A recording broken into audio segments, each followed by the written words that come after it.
Welcome to the Character Sheet, your home for all things fantasy and TTRPG news. And today we have a very special guest.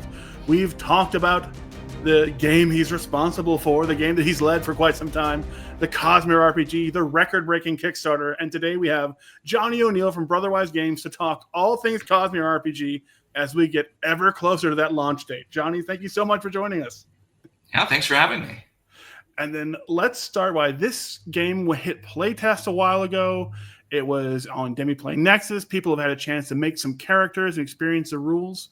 What would you say has been the biggest change or the biggest piece of feedback you got from that playtest? It's now been incorporated into these final rules version. Yeah, absolutely. We've, at the point that we put it out on open beta playtest, we'd already been through over a year of behind the scenes playtesting.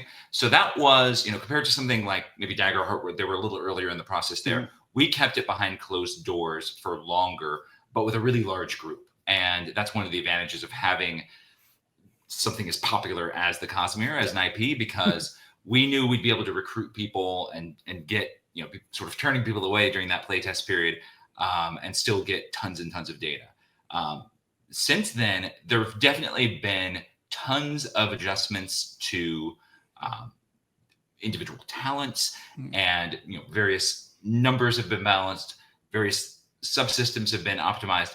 But in terms of major sweeping changes, I would say no. That open beta was pretty representative of the final game, and we've been really focusing a lot of our development since then on Mistborn. And that's been, that's what's in closed beta right now and has been for months and months.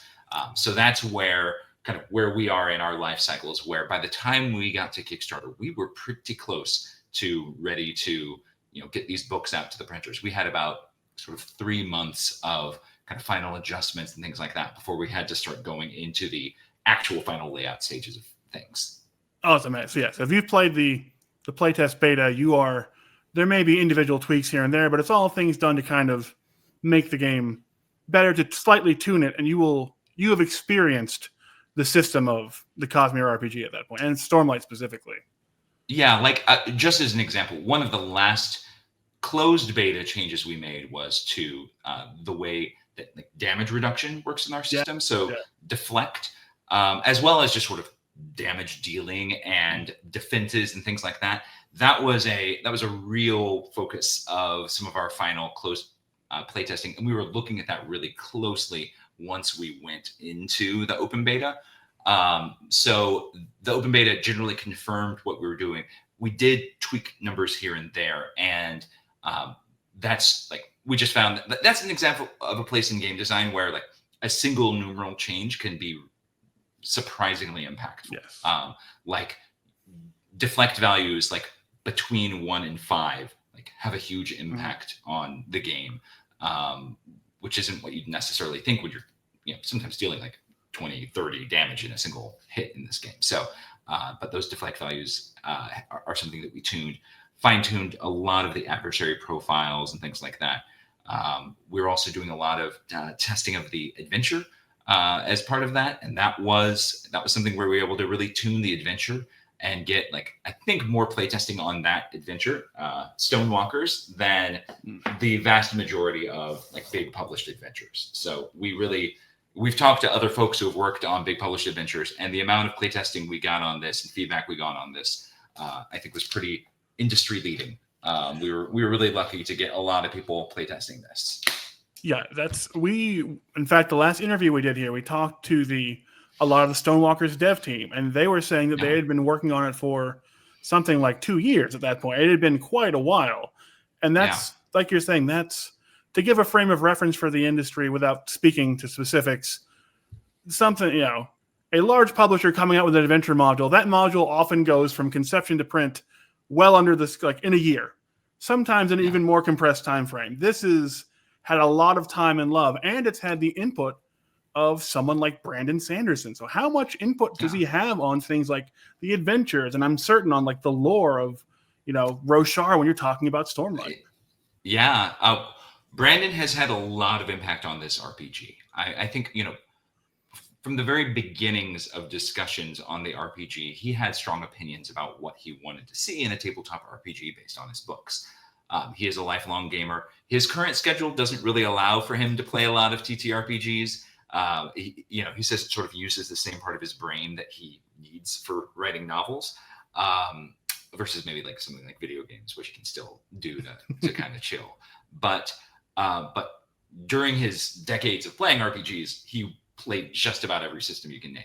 And so he had ideas for how he wanted us to implement different powers. He had a lot of thoughts on how do you deal with a Cosmere. He grew up playing things like Rifts, where they tried to solve the problem of having a ninja over here and like somebody in a giant mech over there. Yes. And they did an admirable job at the time, but in terms of where RPGs have evolved to and what players' expectations are, something that can balance those out is a tough nut to crack. And so that's something that we've been working on. We had a number of sort of goals that we aligned with Brandon on early on. So he wanted it to be canonical. He did not want to put things in this RPG that are just where he'd have to say, yeah, that's just for the game. There are, of course, always going to be some things you gamify or simplify or abstract, but he didn't want, for example, one of the metals in Mistborn to work differently in the game than it does in the books. If we talked about something, he didn't want us describing something he hadn't gotten to in the novels yet, unless he was saying, yes, this is canonically what it's going to be now. So that was kind of job one. Another high priority from him was make it something that is bringing some innovation, but also that the average reader of his books or the average player of RPGs is going to be able to jump into and feel some familiarity with. A specific example of that was we didn't want a system where you rolled a d20 and hoped you rolled low.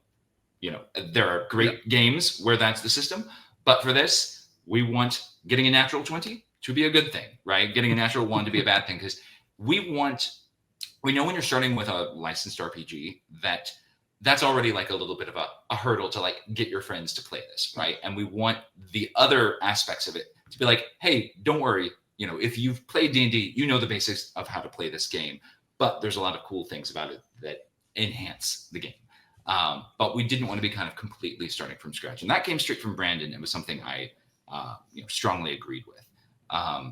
We had other things. I mean, I could rattle off the whole list. It was, tie character development to game mechanics, balance combat and non-combat encounters, balance radiant or invested and mundane characters, and a couple others that were down to sort of like specifics of the products. But that was the stuff where we were trying to tackle those problems early on to make sure that this would live up to his vision for an RPG that would be able to span the Cosmere.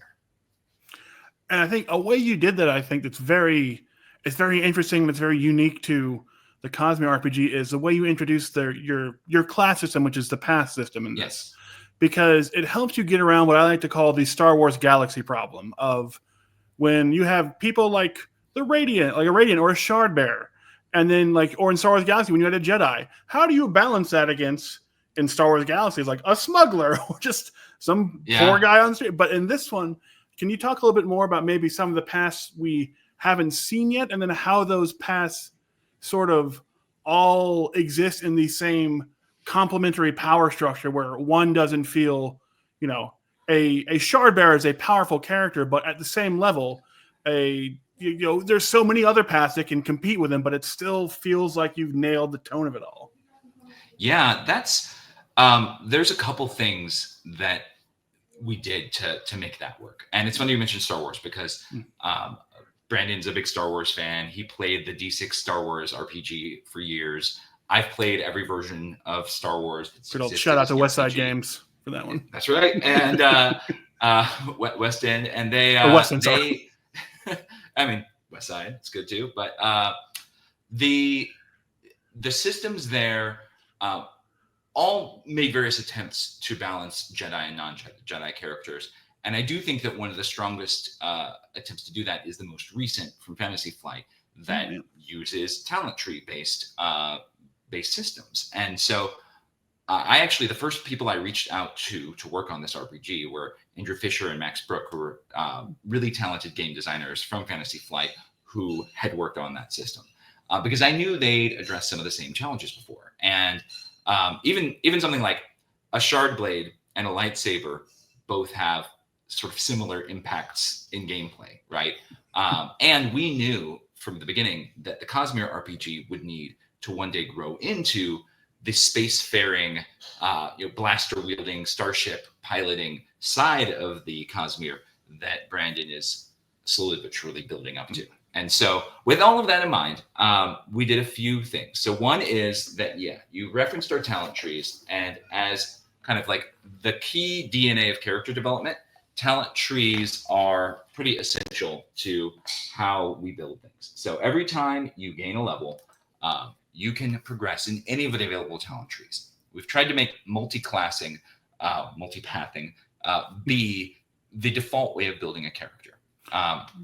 And these talents to unlock kind of interesting and unique capabilities, but for a lot of your characters' ability to impact the world to come from their skills. And skills are not gated by any particular path that you're on. So you can be a warrior and have your deduction skill be really high if you want. Now you're more likely to have talents that play into deduction if you're in the agent path or the scholar path.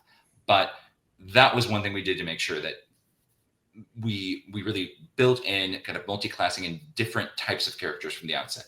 We then built our Radiant characters from the same building blocks of talents. And so as you're building a Radiant character, there are some things Radiant characters can do that regular characters can't, right? Like you can't fly if you're just a soldier or a politico.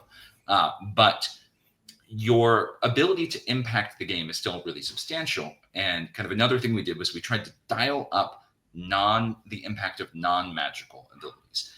So this is a system where the impact of an inspiring speech is as strong as the impact of many magical things you might be doing.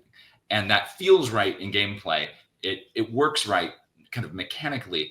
And it's still like, oh, that person's doing magical stuff. It's sparkly and doing neat things that a regular person can't do. But this person, simply by being a really good leader, or being, a really empathetic surgeon, or being somebody who has exactly the right knowledge for a particular situation and can figure out what's going on, those characters are all really impactful as well. And so once we've done that, being able to balance kind of magical and non-magical characters, what we call invested and non-invested characters, then the building blocks are already there to build across different Cosmere worlds. So, the magic system in Warbreaker is cool, but maybe not as cool and powerful as Surge Binding in Stormlight. But if you want to play two characters from those two settings side by side, the character from that Warbreaker setting may have some awakening, but they may also have more heroic path levels that are giving them other non-magical capabilities that are still super impactful on the game. No, that's awesome. And that's one of the big things I think a lot of fans were excited for, was they could play their Stormlight character in a Mistborn setting. They could play their Mistborn character in an Elantris setting down the road, or in Warbreaker, which I was just talking about with a friend of mine at a barbecue yesterday. He was very excited that Warbreaker could be coming soon. But one of the big discussions in TTRPGs right now is like the level of lethality in a game. Like how dangerous is combat? We've seen, some licensed properties, like just the one that I always use is the My Little Pony RPG, where it's almost literally impossible to die for obvious reasons as like a 1. And then at the 10 of the scale, you have something like a Kingdom Death Monster, where if you come back with all of your limbs attached, it's a minor miracle. Where in that spectrum of 1 to 10 do you think the Cosmere RPG lies? Yeah, this was something we also looked at really carefully, because in general, within Cosmere stories, there are not a lot of equivalents of raised dead, right? Like the ability to get completely wiped and then come back from that, can be limited. Your Radiance can do a ton with invested healing.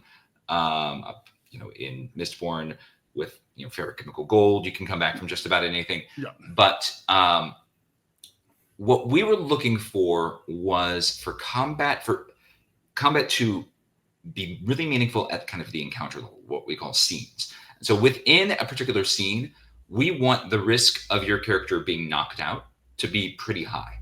And so we're not really balanced around an adventuring day. We're really balanced more scene by scene. And that allows the individual scenes themselves to be more dramatic and also to play out narratively. In Stormlight and other Cosmere stories, people aren't sort of progressing through a series of scenes and then camping for the night and then progressing through a series of scenes.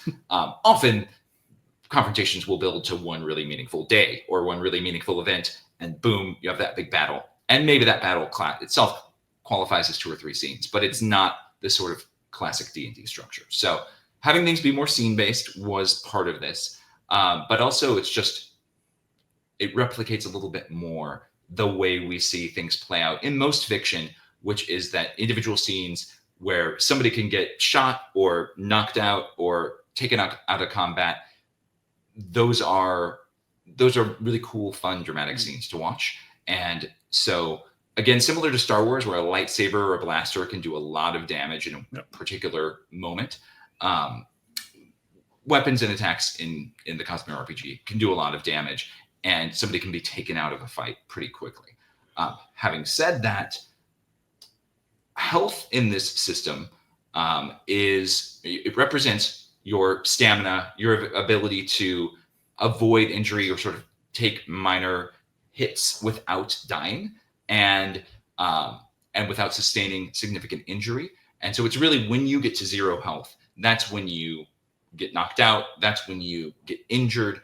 And there's a pretty big threshold of this person down and out. They might have a lasting injury that they've got to deal with. But then it's kind of harder to actually kill them. So at that point, the sort of the distance between out of combat and dead is sort of bigger than it is for other D20 based RPGs. Whereas the distance from full status to knocked out is maybe a little shorter than some other RPGs because we're balanced around scene-based encounters.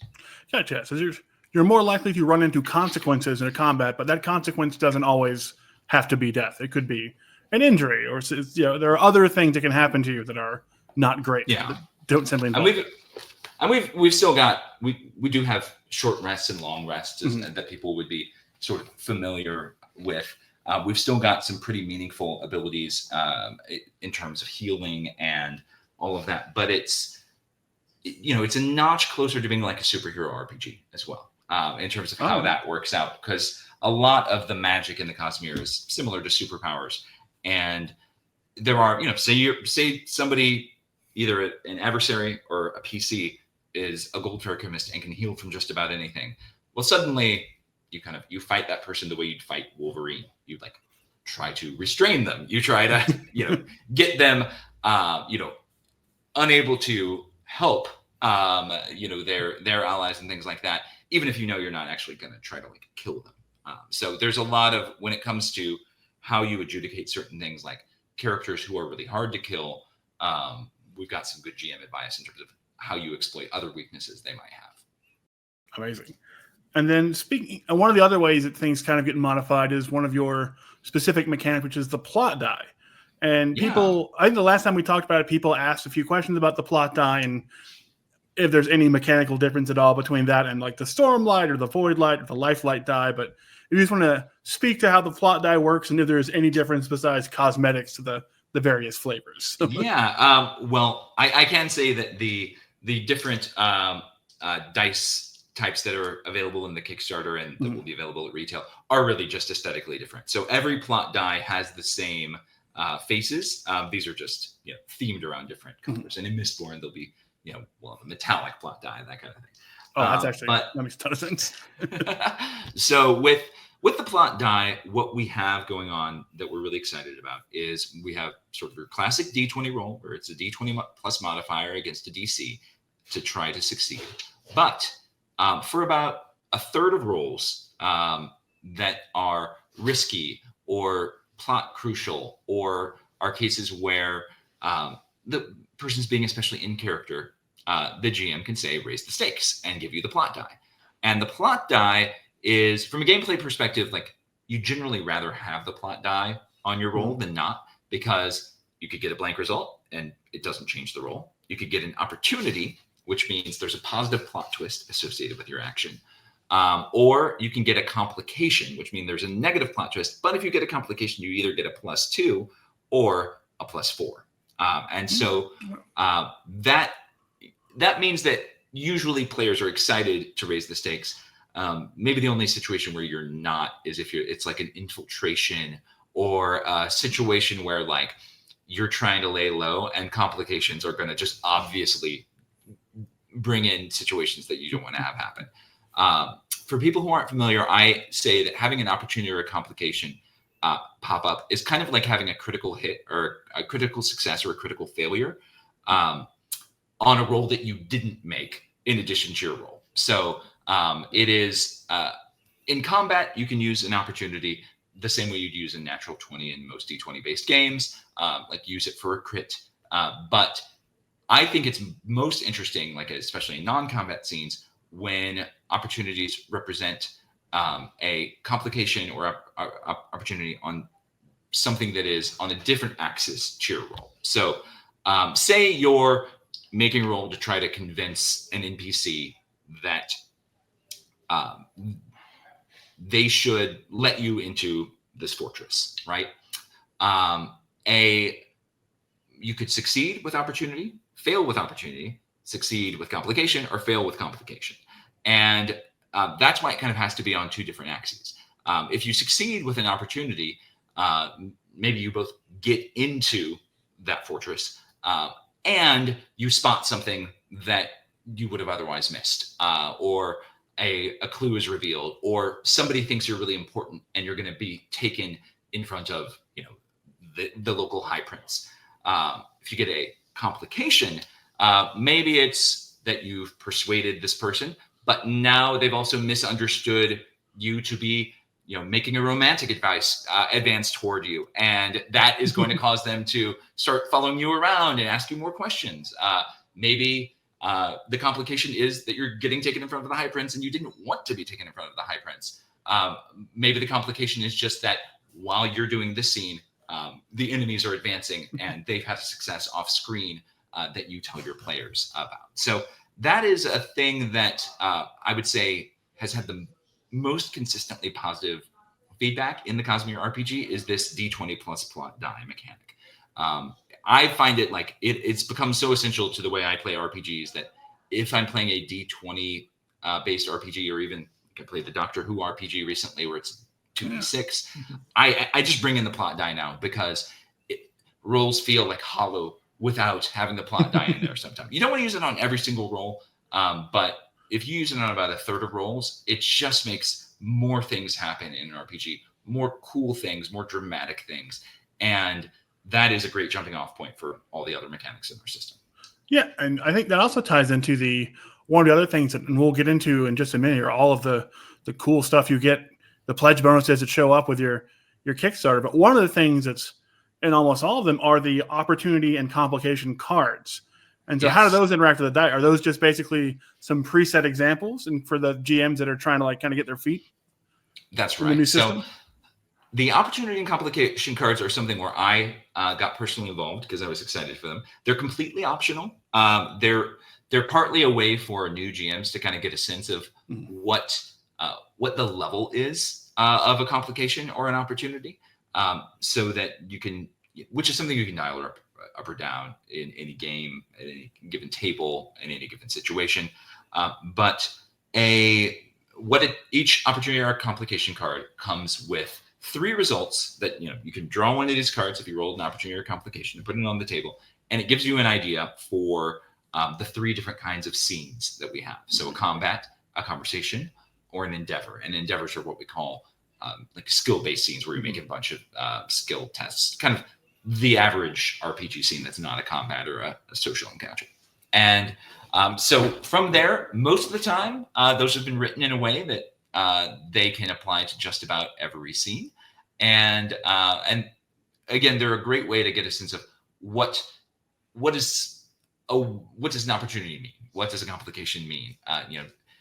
And like a classic example I use is like reinforcements arrive. That could be an opportunity or a complication. We could even make that an event, which is that if you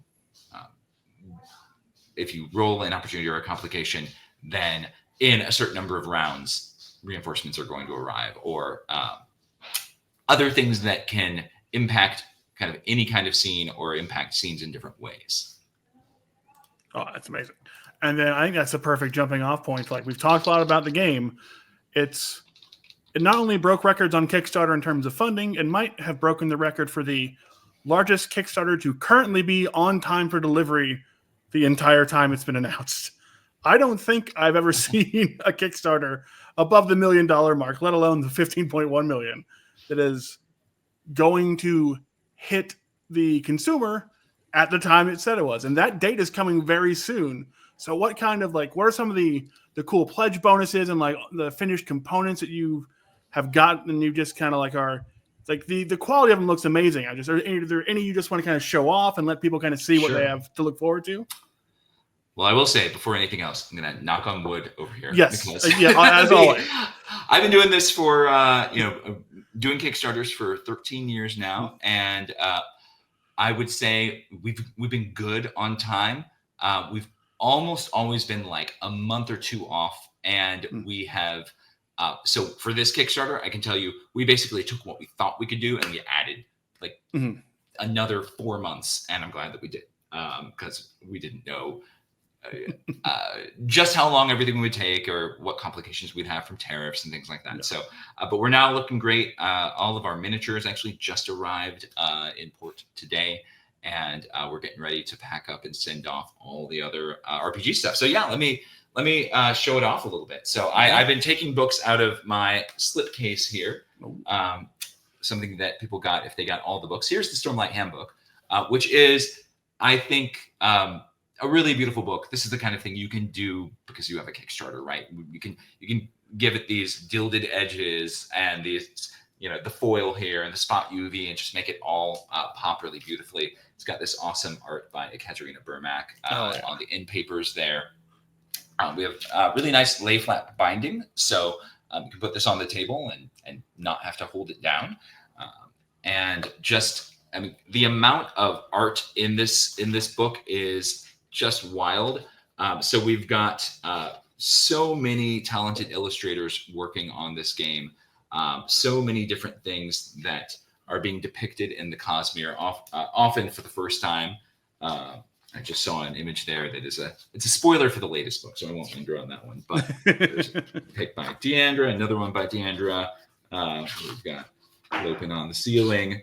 That's the more spoilery image. And just so many cool images, so much lore that's being presented in this book. All the Radiant paths, many of them we're kind of digging into in a big way for the first time, right? So getting to see like what a full will shaper talent tree looks like. That's something that is that's something that we weren't able to show earlier on. The Surges of Transportation, that's a place where we worked really closely with Brandon, because that's one we've seen very little of in the books so far, and it's something that in general people in Roshar haven't rediscovered yet in a big way. But we got not just kind of new bits of lore and canonical questions answered by Brandon, but he reviewed how we handled mechanics in this and what we said that different Radiant orders could do. So this is, or one of my favorite chapters is the items chapter, where we dig into fabrials, and we developed a number of fabrial effects that are not things that we've seen yet in the books, but which are kind of reasonable extrapolations of the magic system that he approved, which is not to say that these are things that are in the world already, but they're things that could be if your character is the one to discover them. It's got to be a fascinating thing to have that much lore to draw from, but then to have the chance to contribute to shaping sort of the future of that lore. And that's in a fun way. That's kind of what the players get to do as well. It's not only you got to do it in a very real mechanical way, and now it's up to the players to sort of help shape this world, which is crazy. It's just an amazing thing to think about with a property this big. It seems amazing. I mean, it is. I think both of those are such cool opportunities. I mean, as a lifelong RPG player, a lifelong fan of cool IPs, of fandoms, getting a chance to go to Brandon and be like, if you don't have an answer for this, maybe it could be like this, and to have him say yes. That's not something that happened a million times. I mean, most of the new lore just came from Brandon, but it happened here and there in some pretty exciting ways. And the World Guide is, again, this beautiful big book, not as big as the handbook, but the handbook is enormous. But this takes you through a lot of information that even if you weren't an RPG fan, you would want. And if you are an RPG fan, it kind of takes information that exists in the books or on the Coppermind wiki, but puts it into a format that is something that you can read from cover to cover and enjoy and get a clear sense of what the history of this world looks like. So this book is even more richly illustrated than the handbook. This has nearly an illustration for every spread, which is in general our goal. Though in the handbook we had some spreads that were just too full of talents to squeeze any more illustrations into. It has cool bios for each of the main characters, and then of course it is also our manual of creatures and adversaries. So the different brands of fuse, different creatures. This is a Kornak, a creature which is mentioned but never depicted. Oh, I didn't even know. You never see it on screen. That's crazy. So yeah, and it's it is, if you look on the back of the cloak on the cover of Way of Kings, and you compare that shape to this shape, you might see a connection there. I have to do that immediately now. We got to see like magnified ones or ones that have appeared on screen in the books, but or on the page, of course, I should say. But let's see. Focused ones we got to look at before they showed up in the books. That's pretty exciting. Flowing ones we've seen. Devastating ones I don't think have appeared yet in the books. Maybe they've just been briefly mentioned. And so that's something that we have a devastating one who's a major NPC in Stonewalkers. So that's a cool thing too. So anyway, this is, there's just a lot of excitement and fun lore in this book. Oh man, it looks absolutely amazing.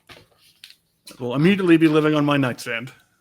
Special shout out to Marie Seeberger, who does these great kind of diegetic in-world journal pages, which I love. There's another fun piece by Deandra. Oh, wow. And then we've got, of course, Stonewalkers. So I already talked about this a little bit, but fantastic adventure. Just, I think we've done everything we can to make this an adventure that immerses people in the setting, whether they're familiar with it or not. Your characters will get the chance to become Radiants because to them, this adventure starts during Words of Radiance at a time when the Lost Radiants are like a myth, and it gives you the chance to, in character, whether you've read the books or not, experience what it's like to start bonding a Spren and go through the steps of becoming a Knight Radiant. It introduces a cool new villain who is a corrupted Truth Watcher. It is all about trying to recover Taln's stolen honor blade. So the whole thing is really neat. It has a really cool showdown that involves a regal form we've never seen before, sort of a failed regal form, you might say. You get to see Polly's vault underneath the city of Rallalorum. So very cool, and also just a good resource for if you want to build your own adventures. You can use this as a bit of a framework for how many enemies you might want to face, things like what types of encounters, whether the combats or conversations or endeavors, what kind of scenes are exciting in this system. And it's really scenes that would be exciting in the books, action movie scenes, things that you would want to see in a cinematic, action-packed story. But this is just full of them. And then, not to go on forever here, but we've got our soft cover books like Welcome to Roshar, which is your look at, this you can hand to anybody and say, if you want to see what this world is all about, here you go. And you haven't had anything spoiled for the plot of the books. So it's got world building spoilers, but I think if you hand this to somebody as they're beginning to read the books, it will enrich their experience, not take anything away from it. We've got Bridge 9, an adventure that a lot of folks have played. This has been out there. This has now been incredibly thoroughly play tested, and I'm very proud of it. This is an adventure that I wrote and originally thought we would just use for play testing, but which we tweaked it to make it more canonical with Brandon's direction, and then it became our kind of default level 1 adventure. We also got the first step, which is set up more like a choose your own adventure story. It's a way, if you want to, as your session 0, build characters by playing this adventure, you can. And it is, it's also good, like if you're new to RPGs, it kind of eases people into it by asking them to make sort of simple, discrete decisions rather than fully have to improvise what they're up to.